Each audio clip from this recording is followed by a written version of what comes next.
Oke, selamat pagi anak-anak. Jadi, hari ini Pak Guru akan memberikan pembelajaran IPA secara daring mengenai materi teknik pengukuran yang benar, ya. Jadi, tolong disimak video dari Pak Guru. Oke, kita lanjut. Nah, ada beberapa teknik pengukuran yang benar ketika kita melakukan pengukuran. Yang pertama, nah, jadi di sini alat ukur yang digunakan harus dipastikan skalanya itu terletak di nol, ya. Misal seperti gambar alat ukur stopwatch yang ada di sini, itu skalanya sebelum digunakan harus menunjuk ke angka nol seperti ini, ya, anak-anak ya. Kemudian di sini ada alat ukur timbangan. Nah, bisa diperhatikan di sini skala yang garis merah ini sebelum kita menimbang berat badan, pastikan skalanya itu terletak di angka yang nol, ya. Kemudian di sini ada gambar pensil. Yang pensil ini di mana akan diukur panjangnya menggunakan penggaris dan dipastikan ujung dari pensil ini tepat di skala 0 penggaris. Nah, jadi itu yang pertama yang harus diperhatikan ya anak-anak ya. Alat ukur selalu di skala 0. Oke, yang berikutnya mengukur secara tepat ya. Jadi mengukur secara tepat ketika kita melakukan pengukuran, pengukuran yang harus dilakukan itu harus secara tepat. Misal seperti ini. Kita ingin mengukur suhu air yang dipanaskan seperti gambar di bawah ini ya. Ketika kita mengukur suhu air, maka termometernya itu harus dicelupkan ke dalam air ya, supaya dapat mengukur suhu air tersebut. Salah jika kita melakukan pengukuran, termometernya ini tidak disentuhkan ke dalam air, padahal kita ingin mengukur suhu air. Nah, itu salah ya. Jadi mengukur secara tepat itu, kalau kita mau mengukur suhu air, maka termometernya itu harus dikenakan ke dalam air. Kemudian di sini ada gambar stopwatch. Gambar stopwatch ini kita gunakan untuk mengukur waktu suatu kejadian ya. Misal kita ingin mengukur waktu benda terjatuh. Nah, saat benda mulai terjatuh, tekanlah tombol start ya, start. Kemudian setelah benda itu sampai ke lantai, kalian bisa tekan stop. Nah, itu antara menekan start sama stop itu harus pas tepat ya. Pas tepat dengan kejadian. Nah, itu mengukur secara tepat. Kemudian kita lanjutkan. Nah, hindari kesalahan paralaks. Apa sih kesalahan paralaks ini? Kesalahan paralaks ini adalah kesalahan dalam pengamatan membaca skala alat ukur ya. Nah, di sini ada gambar penggaris yang digunakan untuk mengukur panjang benda. Jadi ada 3 posisi pengamatan A, B, C. Nah, yang tepat itu adalah orang yang B. Orang B itu membaca skala paling tepat, yaitu 20. Dengan arah itu tegak lurus dengan alat ukur. Ya. Sedangkan yang A, orang A itu membaca 18,2, jadi terlalu rendah dari skala sebenarnya. Ini tidak sesuai ya hasilnya. Hasilnya kan 20, kemudian yang terbaca itu 18,2, jadi terlalu rendah. Kemudian yang orang C, posisi orang C ini dia membaca 21,5, jadi terlalu tinggi dari skala sebenarnya. Oke, ini kesalahan paralaks ya. Kemudian kita lanjutkan. Nah, yang berikutnya itu selalu catat pengukuran disertai satuannya dan gunakan simbol satuan yang benar. Misal, ketika mengukur tinggi badan, kita gunakan simbol tinggi badan itu T besar ya. Dan hasil pengukuran yang diperoleh itu 160. Dituliskan satuannya sentimeter. Nah, jadi kalau tidak dituliskan satuannya salah ya. Kalau hanya dituliskan 160 bisa saja 160 sekon, 160 jam ya. Jadi itu tidak sesuai dengan satuan tinggi badan, maka harus dituliskan satuannya, yaitu 160 cm. Kemudian waktu, misalnya mengukur waktu, kita gunakan simbolnya itu T kecil. Nah, pengukuran yang didapat itu 60. Kemudian satuannya bisa dituliskan satuan waktu, yaitu sekon atau detik. Kemudian misalnya mengukur panjang buku. Nah, panjang buku bisa kita simbolkan dengan L besar. Dan hasil pengukurannya 30. Dituliskan satuannya. Nah, panjang buku itu kira-kira 30 cm ya. Satuannya cm. Kalau ini 30 meter kan tidak mungkin panjang buku sampai 30 meter ya. Jadi bukunya sebesar bangunan. Nah, jadi kurang tepat ya. Makanya perlu dituliskan satuan ketika melakukan pengukuran. Oke, kita lanjut poin berikutnya. Nah, ini yang harus diperhatikan ketika membaca skala pada cairan yang tidak rata. Jadi kalau ada suatu cairan yang dimasukkan ke dalam tabung, dia ada cairan tertentu yang posisinya itu seperti gambar A, seperti ini. Jadi cekung, melengkung ke bawah. Dan juga ada cairan tertentu ketika dimasukkan ke dalam tabung, dia bentuknya cembung ke atas seperti ini, gambar B. Ya.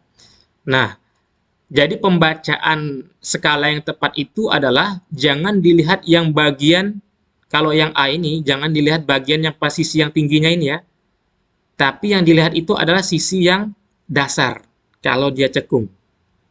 Sedangkan kalau yang B, yang dilihat itu jangan yang sisi yang rendahnya, tapi yang cembungnya yang ke atas ini. Jadi kalau dilihat dari gambar di sampingnya, dari pengamatan A, B, dan C, ya, yang paling tepat itu bukan posisi A atau C, tapi yang paling tepat itu adalah yang B. Dilihat yang dasarnya, yang tepat. Bukan tinggi, ya, bukan yang rendah, tapi tepat-tepat di dasarnya sini, pembacaan skalanya. Itu ya. Kemudian kita lanjut. Nah, ketika melakukan pengukuran, segeralah mencatat hasil pengukuran. Jadi supaya tidak lupa ya, karena pengingatan manusia ini terbatas, maka penting ketika setelah selesai melakukan pengukuran itu langsung dicatat hasil pengukurannya. Jangan mengandalkan ingatan. Nah, ini tidak boleh ya. Mengandalkan ingatan, nanti data yang ditulis itu bisa tidak sesuai dengan hasil pengukuran. Jadi itu poin berikutnya, segera mencatat hasil pengukuran. Kita lanjutkan. Nah, di sini tugas untuk kalian kerjakan di rumah ya. Silakan tulis di buku catatan. Tugasnya itu adalah mengukur dalam sains. Jadi ada percobaan pertama, mengukur menggunakan penggaris. Jadi Pak Guru yakin ya, kalian di rumah itu punya penggaris, rata-rata punya penggaris ya. Kalau nggak punya penggaris, pinjam punya kakak atau adiknya. Ya. Nah, untuk percobaan satu ini, jadi kalian cari kertas dan kotak. Ya. Barang yang diukur itu kertas dan kotak, bebas ya. Mau kertas buku kamu ya, atau buku gambar dan lain-lain. Kemudian cari juga kotak ya, kotak kecil atau kotak besar, bebas terserah. Kemudian untuk kertas, besaran yang diukur ini kamu ukur gunakan penggaris, ukur panjang kertasnya. Kemudian ukur lebar kertasnya. Ya. Jadi kalau untuk kertas ukur panjangnya, ukur lebarnya.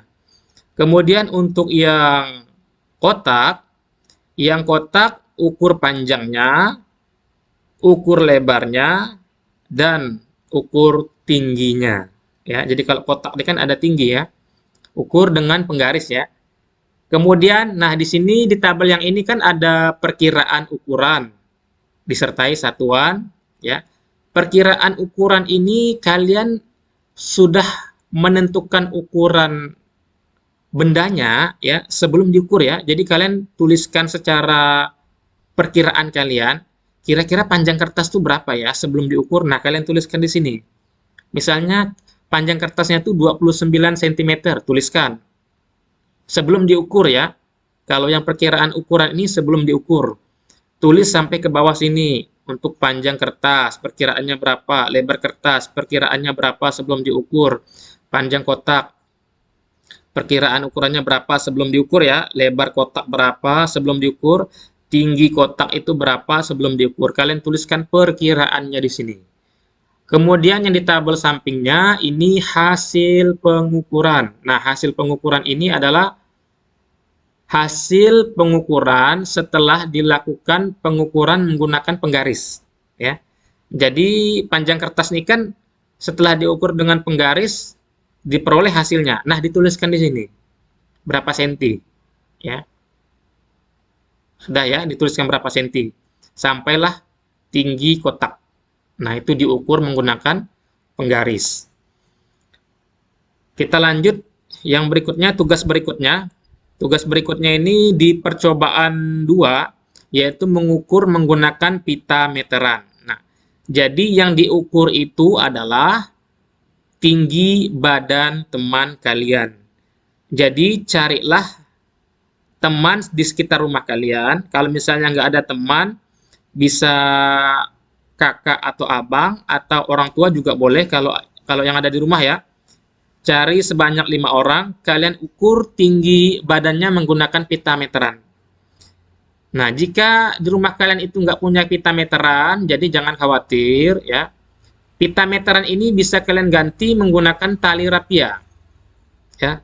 Jadi mengukur tinggi badan teman kalian itu menggunakan tali rapia dari ujung kaki sampai ke ujung kepala, kemudian di tali rapia itu ditandai. Pas yang di ujung kepalanya itu ditandai tali rapianya. Setelah tali rapianya ditandai, barulah tali rapia tersebut diukur menggunakan penggaris kalian. Nah, jadi pita meteran ini dapat diganti menggunakan tali rapia dan penggaris ya, teman-teman ya. Jadi bisa diganti, tidak mesti menggunakan pita meteran. Nah, sama seperti yang tadi, jadi sebelum kalian mengukur, tuliskan dulu perkiraan tinggi badan teman kalian di sini ya. Perkiraan ya, jadi perkiraan itu sebelum diukur, kemudian dan tuliskan hasil pengukurannya di sini. Ya, tuliskan hasil pengukurannya di sini. Kemudian kita lanjut ya, percobaan 3. Mengukur menggunakan stopwatch. Nah, jadi siswa yang tadi bisa kamu ukur denyut nadinya. Ya. Selain tinggi badan, kamu juga bisa mengukur denyut nadi siswa tersebut. Nah, denyut nadinya itu kamu ukur sebanyak 20 detakan ya. Diukur sebanyak 20 detak dan waktunya itu kamu ukur menggunakan stopwatch. Nah, jika teman-teman tidak punya stopwatch, kalian bisa menggunakan HP Android kalian. Dan Pak Guru yakin di HP Android kalian itu punya stopwatch semua ya. Kemudian diukur waktunya dan tuliskan hasilnya. Nah, bagaimana cara melihat denyut nadi teman kalian? Kalian pegang di bagian tangannya seperti ini ya. Seperti ini, kalian pegang di sini. Nah, ketika denyut nadi yang pertama, itu kalian mulai tekan stopwatch-nya. Kemudian, setelah sampai ke denyut nadi yang ke-20, baru kalian tekan stop. Ya. Dan tuliskan hasilnya di samping sini. Ya, waktunya. Kemudian tuliskan kecepatan denyut nadi. Jadi kecepatan denyut nadi ini bisa kalian tulis banyaknya nadi dibagi dengan waktu, yaitu 20 per waktunya yang di sini. Nah, silahkan dituliskan hasilnya. Dan Pak Guru harapkan ketika kalian mengukur ya, Pak Guru minta foto saat kalian mengukur. Ya. Jadi supaya datanya ini tidak terkesan dibuat-buat ya, tapi benar-benar kalian ukur. Dan silahkan dituliskan di buku catatan, kemudian difotokan jawaban kalian, kemudian kirimkan ke WhatsApp-nya Pak Guru, dan beserta fotonya. Oke, itu saja mungkin dari Pak Guru. Sekian dan terima kasih.